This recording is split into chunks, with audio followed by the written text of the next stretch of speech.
Every business is focused on their online presence, how their website is showing up in search results when customers are looking for your product and service. Now, a lot of businesses are more localized than they are a national presence. So over the last year, there's been this focus on local search. Problem is, a lot of people don't know what local search means, or more importantly, if you're a marketer or a business owner, what you have to do in order to improve your local search results. Well, today I have Greg Gifford along. He is an expert on SEO and search marketing, and he is a speaker who travels around the world talking about this, as well as helping his agency, SearchLab Marketing, deliver great results to their customers. So he's going to jump in. He is a phenomenally funny, articulate, but more important, really, really, truly an expert who can make these types of concepts very simple for you to understand. So I'm really excited for our conversation today. So let's dive into today's episode of You're in Charge Now What with Greg Gifford.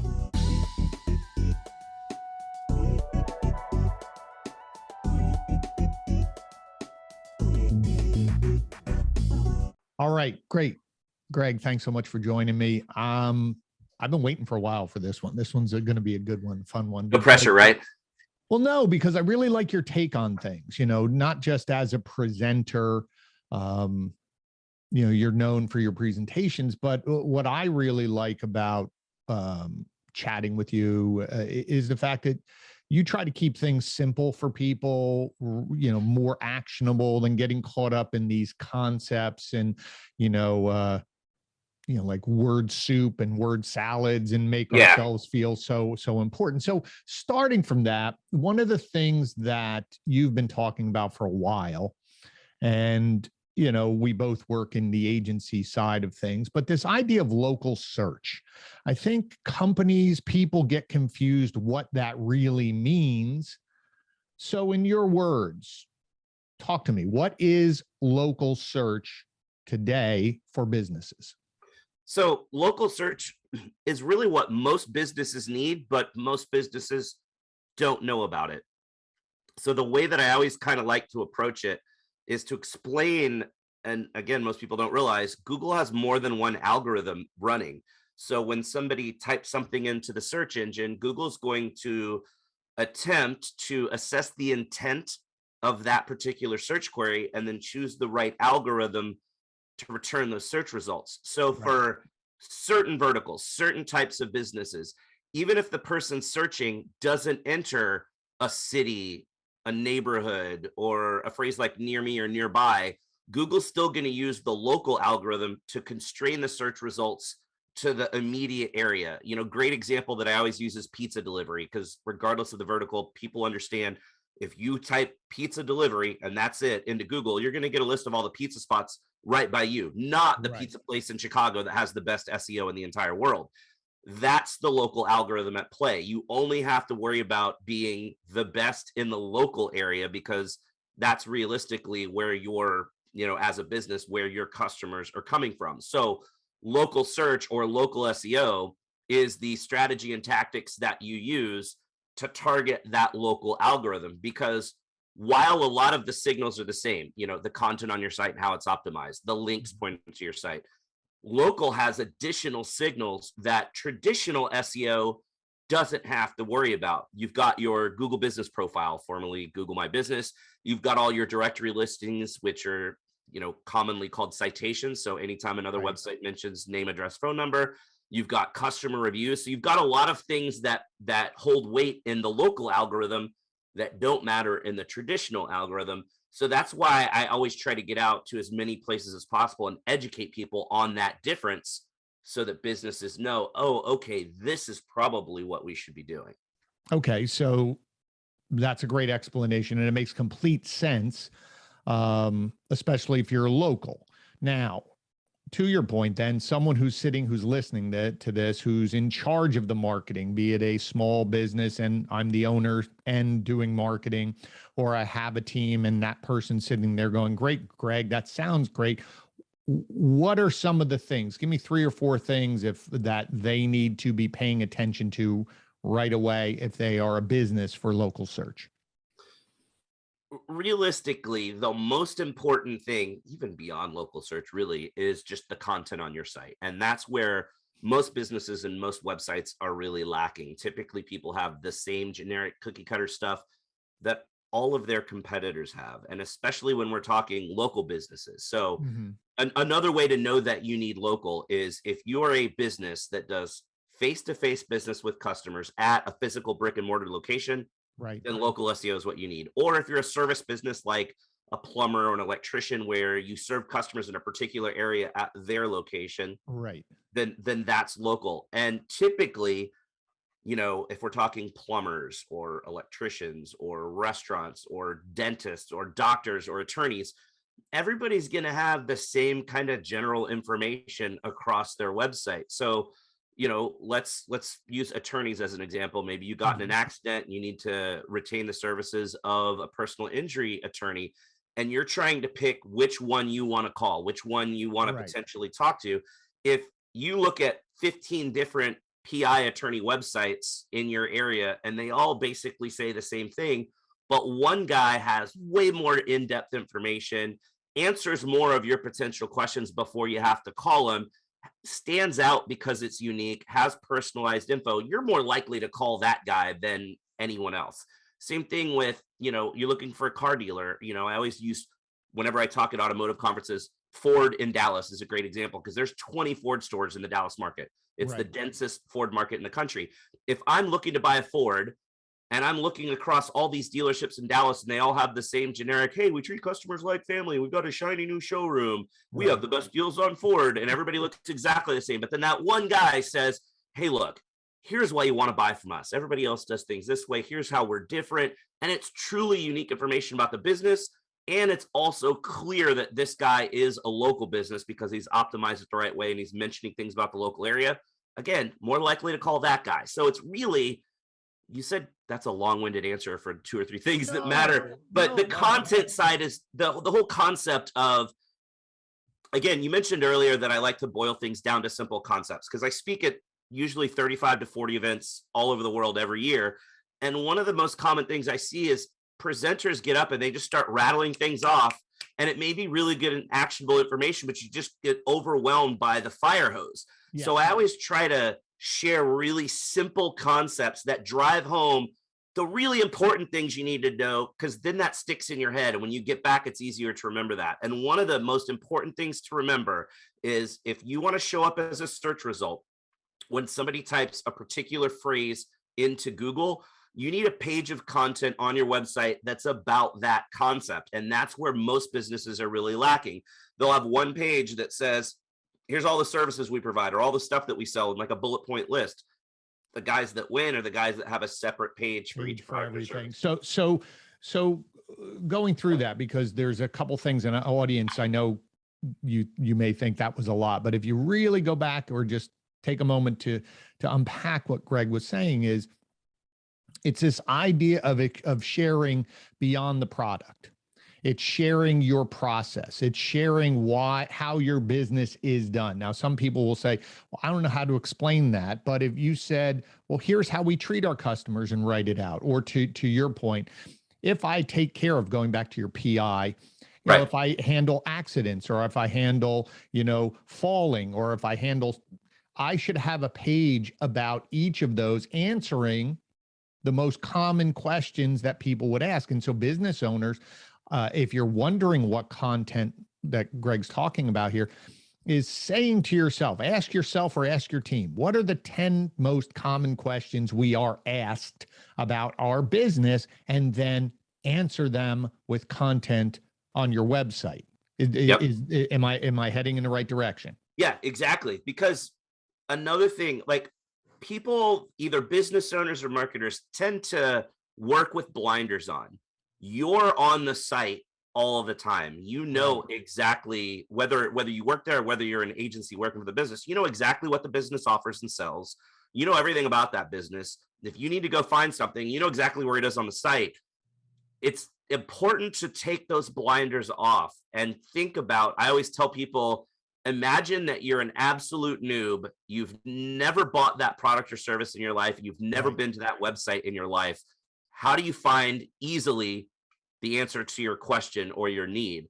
And that's when people are like, oh, well, yeah, I've got this page and this page and this page. And I'm like, all right, cool. How do you find it? And then they kind of go, Oh, oh, it's not easy. yeah, it's It's not not really easy to easy to find, find. Right. Uh, so it's that, think about what it's like for somebody that's never dealt with you before, never bought from a competitor either. Can they find what they're looking for easily? That's another really kind of simple way to conceptualize your website. Right. It's all about providing that awesome answer. And that page about that product or service doesn't have to be the best page on the internet. Because again, we're talking about Google's local algorithm. Now, local in a dense market like Chicago, Dallas, LA is going to be a lot more constrained. Local, if you're in the middle of Iowa, you may be the only option for 50 miles in any direction. So local for you could be a very wide radius, but whatever that radius is that you could potentially be visible, you just have to have the best answer in the local area, not the best answer on the internet. Right. So, and to your point there, and for those of you who are sitting there, and I know Greg said, and we all do this, we stop seeing things. And so that point of looking at your website, and for some people, it's going to be hard to be new because you're looking at it. So I would say one thing I always recommend is ask a couple of your friends that you trust who are going to give you good feedback to go find those answers, or go to your website and say, tell me why you should do business with me, and see if they see what you think. The other thing is keep a notepad, because remember, you're a consumer. So when you're on someone else's website and you say, well, that was easy to find, make a note and always say to yourself, well, if I like that, am I doing that for my customers? Because all of us are consumers. So if we hate something, probably our customer is going to hate that. So constantly be a student to say, could we do this? If I like this, could we do this in our business? Could we do this on our website? Are we doing this on our website?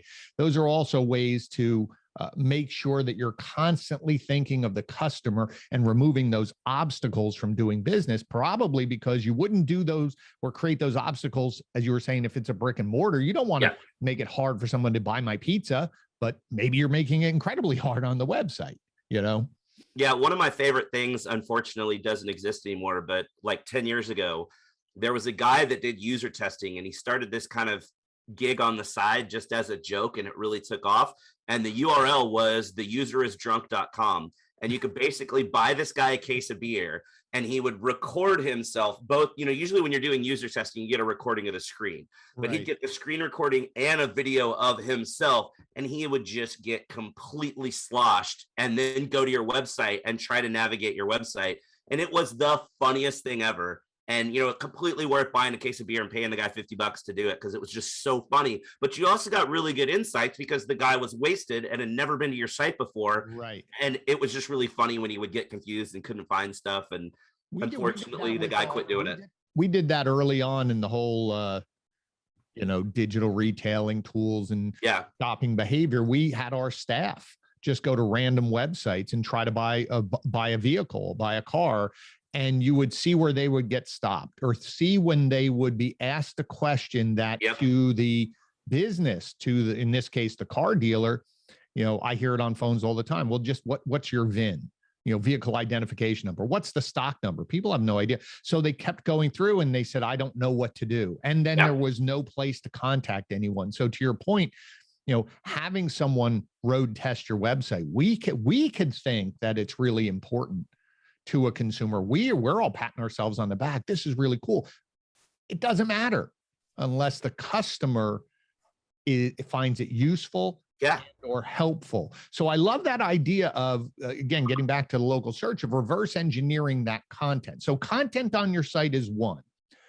What's another one? I know you mentioned, Google business profile, Google previous Google My Business review. Walk me through a couple other things that really, these are the foundations of creating, being able to be seen, having a presence online in your local market. Oh yeah, there's four things. Number one, content, which you already talked about. Right. Number two, inbound links. So that's links from other websites pointing to your site. Those are really weighted. They're really important, and often not done by either marketers in-house or by agencies, because it's a lot of hard work. Then your Google business profile, or Google My Business, as most of us are probably going to call it for the next couple of years. Right. Really, really important.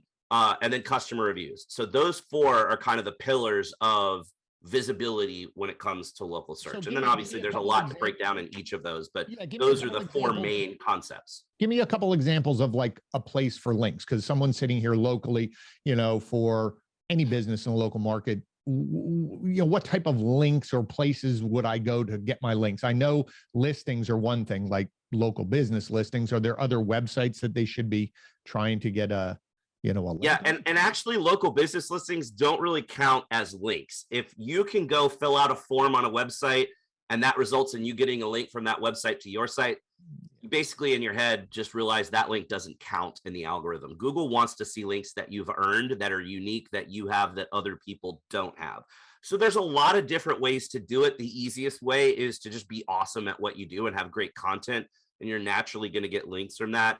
There's a site called Haro, which is Help a Reporter Out, where reporters will list stories that they're working on. You can go there and look for things that maybe they're doing a story on how COVID affected dry cleaners and what's happening when dry cleaners are coming back out of the lockdowns, and you have a dry cleaner client and you find that and you can offer up some quotes from your client. Boom, you get mentioned in that story and you get some links back. You could do, local sponsorships. A lot of businesses are already involved in the community. They're doing highway cleanups. They're sponsoring little league teams. They're sponsoring, 5Ks or golf tournaments. Those are all opportunities to get links back, not just the logo on the website, but have them link that logo back to your site. There's, community involvement, volunteer opportunities, any of that sort of stuff. All of that. I mean, there's just a million things. There's local meetups, get local bloggers to write about you. There's all kinds of stuff there. Yeah, but to your point is, I think that so folks, when you're listening to that, I think the key is, because most businesses are very generous in their community to help, but they give a logo, they don't say link back to my site. So I think that's really a great tip for all of you to write down. If you're going to sponsor something, if you're sending them their logo to put on their website because you're sponsoring a little league team, you're sponsoring a fundraiser, you're doing the 5K, make sure that they have a link on the website that's going back. So this way, again, that's an easy way to build links. Great. So let's move on to Google Business Profile, Google My Business. Where are people screwing that up? Everywhere. Most importantly, and this seems boneheaded every time I say it, people kind of roll their eyes and they're like, oh, okay, obvious. But most importantly, verify your listing, claim ownership and verify that you're the owner. That's a huge signal. Make sure that your business name is your actual business name. You haven't added additional keywords, because that can cause a suspension. Make sure you've got your correct hours of operation listed. Again, seems boneheaded, but people screw that up all the time. Right. So you want to make sure you've got awesome photos. Again, simple concept. Your Google My Business or Google Business Profile is your new homepage. It's the first impression that you're going to make with new potential customers. So a lot of businesses kind of just do the bare minimum there and then expect that people will see everything on the website. But if people are shopping around, they're not necessarily going to get to your website if your Google Business Profile isn't optimized well. So you want to make sure you're putting in the pictures, doing the Q&A section, doing Google Posts, doing everything that you can do to create the best possible first impression for new people looking for you by name. And I think you touched on something that I don't think a lot of people really catch at times is, I can contact you with never going to your website. I can look at your Google Business Profile, and now times people can order online. I can click a button and call you. So the idea of I'm going to put as little as possible because I want to get them to my website. A lot of businesses now, you don't need that, or they may not get to your homepage. You may have a link there to schedule an appointment. I'm going way deep into your website. I never see your fancy homepage. So to your point, it's really important to take this for granted, almost as if this is evolving to be another version of your website, and you have to treat it that way and take care of it that way. For sure. Yeah, very, very even. So the big one also is reviews. And in my dealing with clients, it seems that there used to be a big focus on reviews, and some people still get reviews. But now I'm not saying that it shouldn't be just part of your process, but it seems like every once in a while we'll get this rush where a client's like, I need more reviews, and they'll spike it for a little bit and then they'll dip down and they won't get them. And instead of all the research I did on reviews were really, they want consistency more than volume, meaning long-term. Yes, we always want volume, but I don't want 100 this month and then nothing. I really want, I'd rather get 10 every single month. I'll still get to my 100, but it's a Exactly. much better way for both, not just the algorithm, but for consumers. Because what I've said to clients is saying, just think about this. If you saw reviews that were great, but they were 6 months ago and nothing since then, what would you think? Looks shady. You go, I'm not going there. Versus every single month, I see recency, I see consistency, and again, good reviews, but it's more the fact that people are engaging. So there has to be something good about this place that they're commenting on. So it's important. Yeah, it's that velocity that really matters for sure. Potentially, if you only get reviews, say twice a year, every 6 months, you do a big review push. You get a big spike, and then nothing happens for 6 months. And then a big spike, and then nothing happens for 6 months. Potentially, that could at some point look shady enough. Maybe you lose some reviews. Maybe there's some problems there.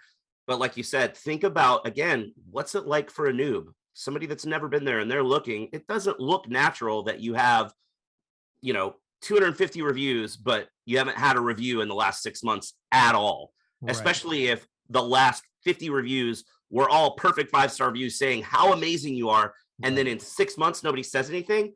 That's going to scare me off. That's going to make me go, hey, what's going on here? So you want things to look natural. Another simple concept that I always say is, don't get hung up on the complexities of Google's algorithm. Think about it as Google is really just a pattern detection program. All Google does is look at and classify patterns. So again, talking about reviews, what does your pattern look like?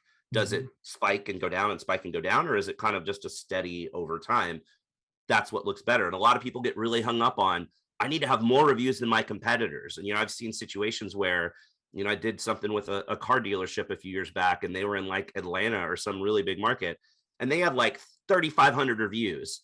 But the next closest, the next dealership in town, the number was like 1,000. And then beyond that, most dealerships were in the 400 to 500 range. So again, think about if you're a customer in that market and you're looking around, and most of the car dealerships in town are in the range of 400 to 500. That guy that's at 1,000, okay, cool, whatever. But if everybody's in the range of 400 to 500 and this guy's got like 3,500, you're going to think something shady is there, even if the guy's just legitimately really good and really good at asking for reviews when nobody else is. At a certain point, you're so far past, it doesn't look like a natural pattern, and people tend to not trust that. Right. So, there's so many elements to it that can get really complex when you start about content and how do you optimize it, links and what do you do there, and citations and your Google My Business and your reviews. But if you boil it all down to, hey, it's think pattern. Is my pattern good? Does it look natural? That's really what it boils down to a lot of times. Yeah, and that's great advice. And I think for all of that, I think some of the tendency for people who are in charge of the marketing, you come in and you're trying to do this, it's a long-term game. It's consistency on all fronts, meaning you can't just, I can add some content today, but I need to be doing that content long-term, constantly refining, constantly adding new things to the site, answering new questions, constantly tweaking my business profile, constantly getting reviews. So it's this idea of evolving and refining your presence online to make sure that, one, Google, like you said, there's a pattern, there's something different versus a set it and forget it, or I did it and now I don't have to think about it anymore. So let's pivot a little bit. Let's talk about that person in the seat, the person who's doing the marketing. Let's take it out of, I'm a business owner and I have to do it myself because I'm a mom and pop shop. I mean, you still have to do this, folks, but maybe you hire someone. But that person who's in charge of the marketing, let's talk about what their skill set needs to be, both now and evolving, and then also talk about how you would structure your week. What things would you be doing over the course of a week, a month, 3 months, being in charge of, your marketing? Wow, there's a lot to that. So what skills do you need? You really need kind of a general understanding of all things marketing, because every business is going to be different. Some businesses are going to do a lot of email marketing, others won't. You definitely need at least a basic understanding of SEO and the things that you need to do there, whether you're doing it yourself or whether you're the marketing person in-house and you've got to manage a vendor that's doing it for you. It's important to have an understanding of the paid search side of things as well, both on search engines and paid social media, and then, organic social. So there's a lot of different elements. If you're the one handling all the marketing, you need to know at least a little bit about all of it, because any area that you're lacking either isn't going to get handled or isn't going to get handled well. But it's also important, to understand what's important for that business. Some, like I said, do email marketing, others don't. Doesn't mean that they should. It works better for some businesses than others. Right. As far as how you should structure, it kind of depends on the marketing mix for that business. If you're doing email marketing, if you're doing SEO, if you're doing paid search, if you're doing all these things, that's a lot of different things to cover. And you're probably going to need some sort of a task management system so that you can lay out, here's everything that needs to be done either this week or this month or over the next quarter or over the next year even, and have those tasks set up so that you can kind of do a better job of task management and time management to know, all right, I need to spend 2 hours this week working on this new piece of content that we're putting up. I need to spend an hour working on optimization. I need to spend 3 hours on link building. I need to do, 20 minutes a day on social media, whatever that is. I feel like you almost have to have that task management solution to kind of outline what you do. I mean, you could just go into your calendar and block things out on your calendar. Right. But, let's say, for example, we had a calendar meeting for this interview that we're doing right now. If that was just a task that I said, where I said, hey, I need to go work on something, and something else comes up and I missed that calendar invite, unless I'm remembering to go back and look at my calendar, I might skip some things because I either take too long on something else or I have to do a meeting or a phone call. That's why that task management system is going to be so much better, because that task is going to hang out and show that it's not completed and potentially overdue until you knock it out. And that time management is probably the most important skill that you need as a marketer. So let's talk about, because you touched on something here, and for the audience, we run into, this audience, there's a variety of people, meaning that, yes, there are some that are actually doing it themselves, but you have that other group of people. Again, both of us work a lot in the automotive space, and we definitely have other types of clients, but we have that point person in the building. To your point, is they're managing folks. They hire a company, they hire your agency, they hire my agency to say, we want you to do SEO, we want you to do social media, we want you to do X, Y, and Z.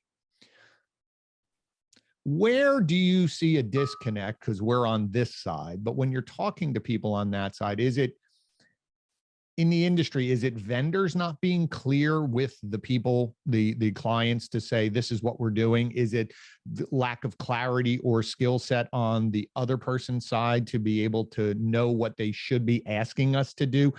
How can we make this relationship better from both sides? I mean, it is both sides. There are a lot of shady vendors out there, that will pad the numbers. A lot of vendors realize a lot of these metrics are things that business owners don't understand. So they can kind of show you the things they want to show you and make it look like it's amazing, even though it's not necessarily doing anything for the business. And same thing, the person at the business just doesn't know enough about what that vendor is doing for them to call out the BS in what that vendor is reporting on. So I think it's a two-sided situation. The person at the company needs to learn enough to have a decent enough understanding about what's important, or there's people out there you could talk to that are consultants that will just help you hold vendors accountable. Like there's a lot of consultants out there in every vertical that, or ones that aren't specific to a vertical, that their entire job is to just help businesses understand what their vendors are doing and if those vendors are helping. But realistically, if I'm in that position, I want to know at least a little about all those things they're doing so that I can tell myself I don't have to rely on another person.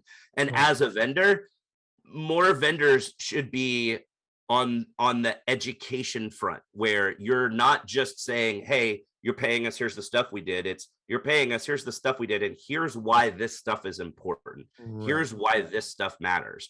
And be honest in your reporting. Not everything's always going to work.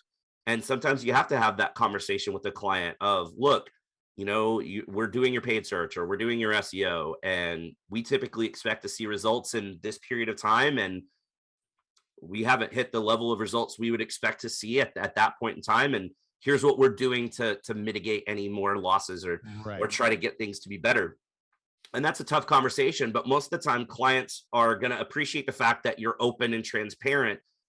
Then, the other option is lie to them and shovel a bunch of BS their way and hope that they Right. eat it. Sure, maybe you keep that client around longer, but at some point they're going to figure it out. Just be open, be transparent. Yeah. One of at SearchLab, one of our core driving principles is we value the long-term mutually beneficial relationship. We don't call it partnership, we don't call it client, we call it a relationship, and we treat everything that way. And that goes a long way. People really appreciate that. Unfortunately, the shady vendors out there probably aren't going to do that anytime soon, because they rely on being shady. Yeah, and I think for those of you listening, right? So if you're sitting here saying, well, how do I hold my vendors accountable? Very simple things that I educate our clients on, or when I'm speaking, I talk about the very same things, saying, what are you doing, right? When you're interviewing a vendor, like when they say, oh, we're going to do SEO, what does that mean month to month? Like, what did you do for my money? So to Greg's point, if they're creating content, what pages did you create? If you fixed things, what pages did you fix? Not just, oh, we did research. Okay, well, what research did you do? For what? Why? Just keep asking, and don't be afraid. I think sometimes There are no dumb questions. Exactly. I think people are afraid to ask because they say, well, we don't want to look stupid. But at the same moment in time, you're spending money. You're giving folks money, and you're saying, okay, I paid you X. What did I get? And to Greg's point, every business is different. Every marketing campaign can be different. Is this generating views of the video? Okay, well, what was the goal of that? If that was it. And remembering another great point you made, Greg, is not all marketing works. That's okay. But what did we learn? And what are we using with that information? If this campaign is to drive people to the website, did it? And then what did they do when they got there, right? So again, it's easy to ask, if you're willing from that side for your business, is just keep asking those questions. What did I get for my money every month? What did it do? Did it make the phone ring? Did it get X, Y, and Z? The more you do that, you'll educate yourself, as well as going out. There's so many things online. Google's your friend. Type it in. What do paid search results look like? What does this? What can I expect? There's enough content out there, but it is your responsibility from both sides. As you said, there are a lot of shady vendors out there who prey on the fact that you don't know what the hell I'm talking about, but boy, I can make my numbers sing. So then from education, there's a lot of events. Do you recommend people? I know it's a hard thing because sometimes people aren't investing in their team. So business owners, this is for you, investing in your team to send them to a conference, to send them for education. I just think there should be more of that. I don't see that. What are you seeing, or what do you see for why people should be investing in these people, and why don't they? Well, and even on the vendor side, you said, ask the vendor what you get for the money. Ask the vendor which conferences they attend. Right. Because if it's a paid search vendor, an SEO vendor, even an email marketing vendor, best practices change, and things, things will be different. The things that you do now, you weren't doing 5 years ago in any of those areas. Maybe not even 6 months ago. Right. Google released over 3,000 updates last year. So if you're working with a vendor and that vendor doesn't attend any conferences, it doesn't have to be the whole team goes, but somebody from that vendor should be going to at least 2 or 3 conferences a year, at a minimum 1 a year. And if you ask them, hey, what conferences do you send your teams to? And they say, oh, we don't go to any. That's a red flag. But for sure, it's worth sending your own team, or at least a person on your team, to these conferences to stay up with best practices so that you can hear about these things. Each vertical is going to have its own conferences. within the vertical. But, if you're dealing with an SEO vendor, I wouldn't suggest going to a vertical specific conference, like just for attorneys or just for healthcare or just for car dealers. I would go to a digital marketing conference where the conference is a conference that other people that do SEO or PPC go to learn to be better at what they do. Those are the conferences that, now some of the things might be a little over your head, but those are the places you're going to go where you can get a really good handle on what currently matters and what's working, and get a better idea of these are the things my vendors should be doing, and here's how to hold them accountable. So yeah, I mean, is it expensive? Sure. I mean, a lot of these conferences are going to be at least $1,000, $1,500, sometimes $2,000 for a ticket. And then you got travel costs, but I think the knowledge capital that you gain is totally worth that. Right. So for business owners who are listening to this, and if you're on the fence and you're going, yeah, but there's a couple pieces that I've heard. People think that someone's going to this event and it's just, how do I know they're going? They're screwing off. It's a vacation, whatever. Right. Or they say, well, I need them in the building here. I can't send them out. To my counter to that is, well, what if they got sick and they're home for 3 days and they can't come to work? Same thing happens. Yeah. Right. Did the business shut down? So a great tip, what I do for our team when they go, I let them tell me, could we go to this conference? I say, sure. Here is the price of going is you need to come back and present to the whole company what you learned. So they have to do a presentation and they'll say, here's what we learned. And then they take it a step further saying, here are things that we're already doing. Great. Here are things we're not that, we should be, I think, or wow, we're way beyond that, but it's this idea of, if you're going to invest in people, make them do a presentation in return, and say to yourself, how does this apply to our business? Exactly. That to me is the reward, because that few dollars that you spend, and to your point, someone's going to say, well, it's $5,000. You probably spend $5,000 on things that don't work or you're not paying attention. But if you do it well, that's a huge investment that's going to impact your business. Yep. And what's that return? If you go there and you get one great thing that could impact your business, I think that $5,000 or less is well worth it. For sure. Or if you go and you spend that $4 or $5 grand to send a couple people to this conference, and that the one side is they learn something that they can come back and implement that makes a massive difference, or they learn enough to realize that the vendor you've been using for SEO and paid search for the last 2 years is just cashing your checks and they're not doing anything for you. Right. And instead you can come back and switch to a vendor that is going to help. So it's not necessarily something that they learn and put into practice, but they figured out, hey, look, we've been wasting thousands of dollars a month on this vendor for a couple of years. So now that's no longer wasted investment, and it's going to be turned around and put into a vendor that does help.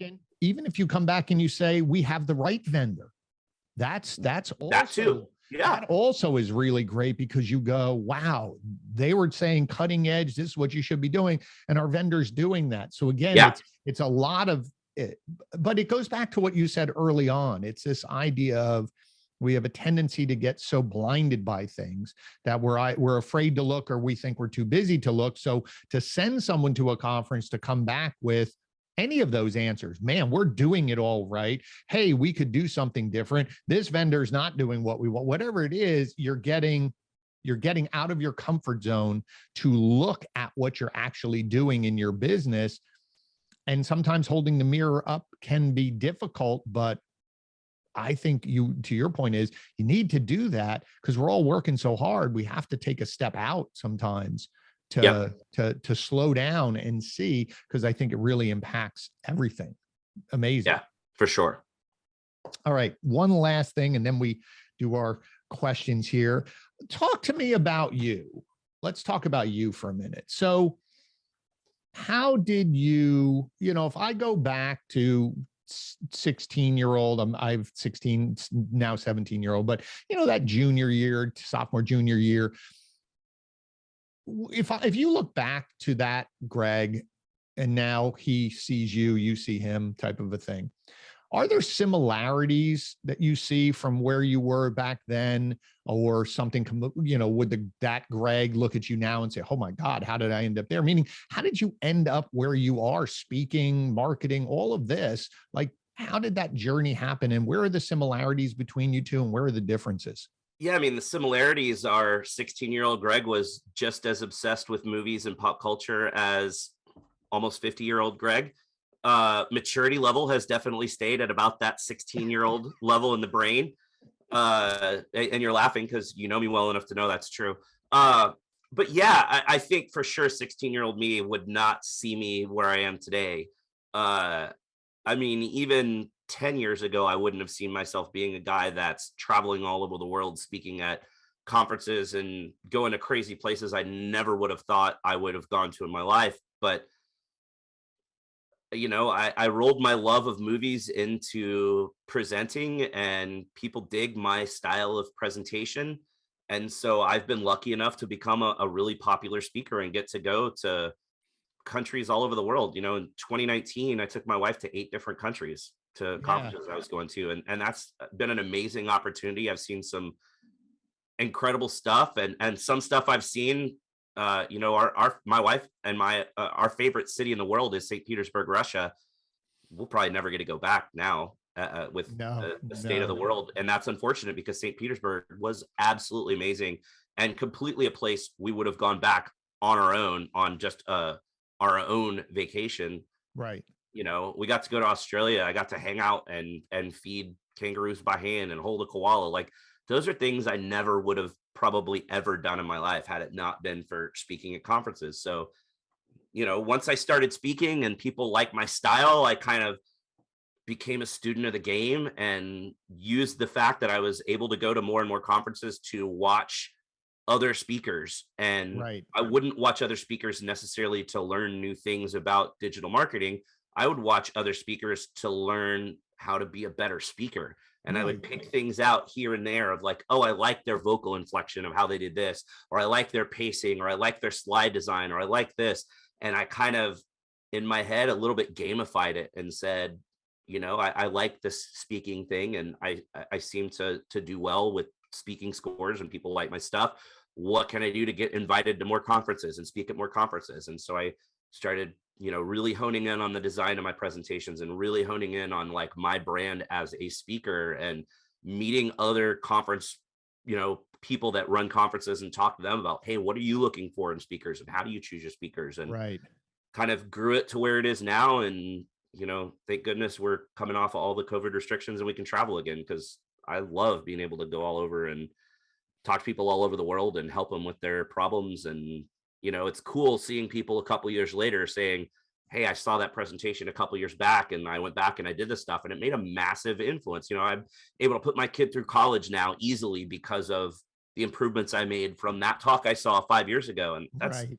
really cool to hear. That's always, and I speak as well, that. And it's very, very rewarding when you hear someone say that was very impactful, or that really helped me, or, you made it simple, because I do think you're right. There are some speakers who overcomplicate things, but, the one thing that I admire about you and respect you a lot with your speaking is you're the same person on stage as off stage. And you see that, that was, someone said that to me and I took that as a great compliment as well, versus that's this canned person, and now when you're over here it's something else. And so that to me is something that I always and I've seen you evolve as well as a speaker.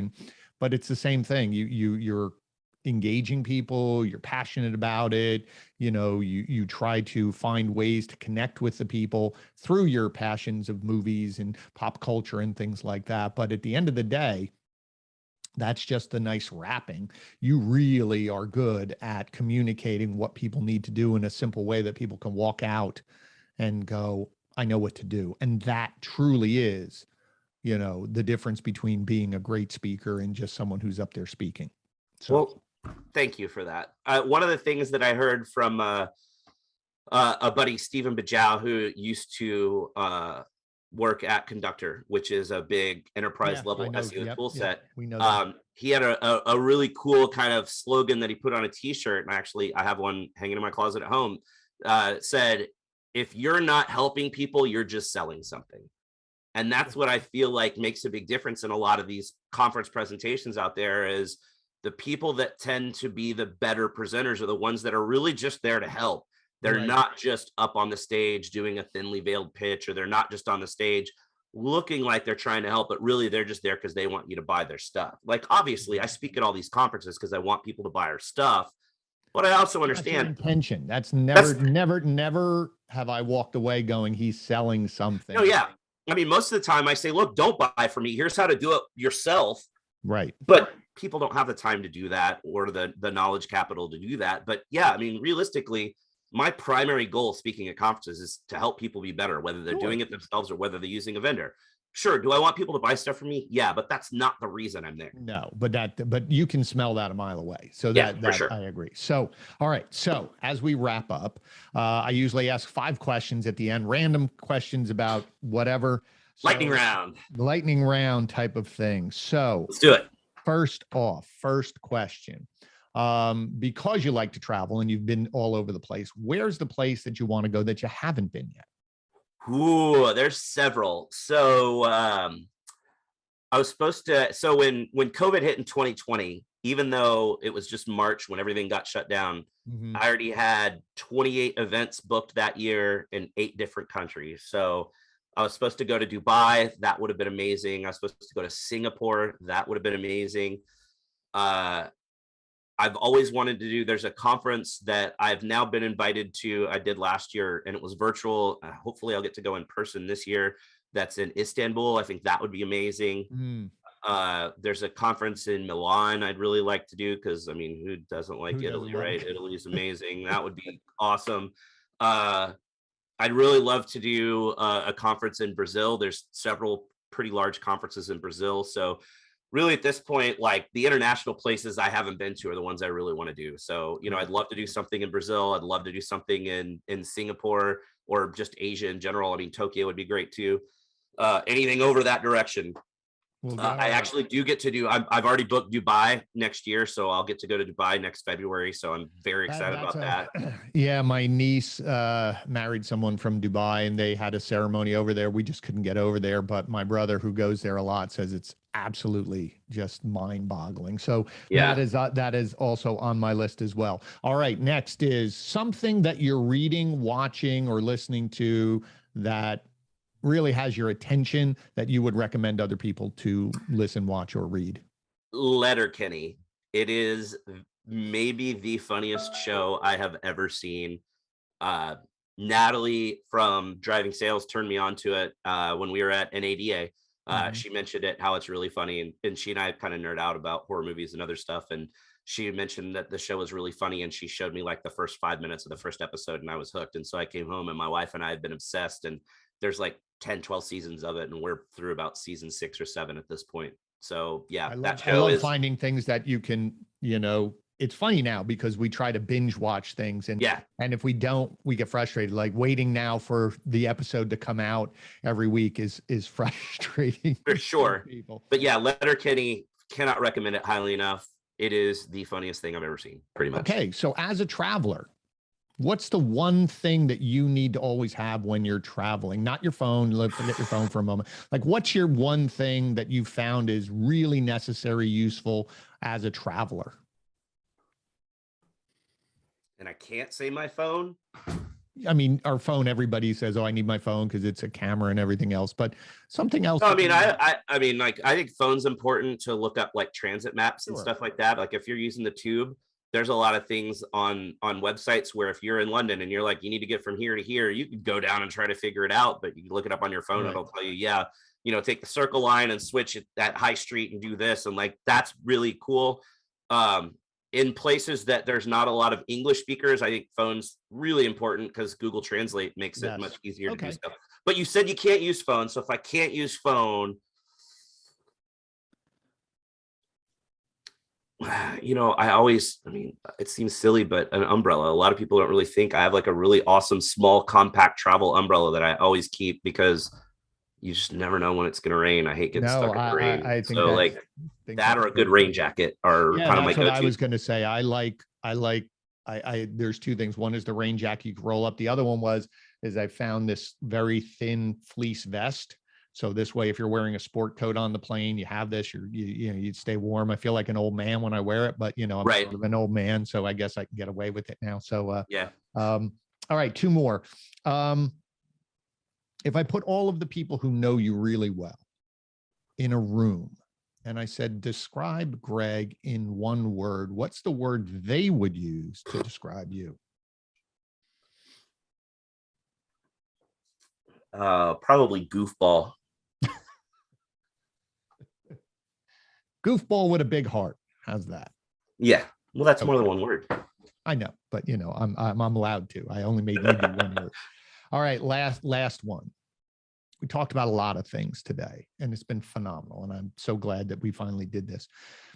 If you had to say, if the people who are listening could just take away one thing that we talked about, what's the one thing you hope they got out of this today? The importance of understanding what you're doing for marketing, whether you're doing it yourself or whether you're using a vendor.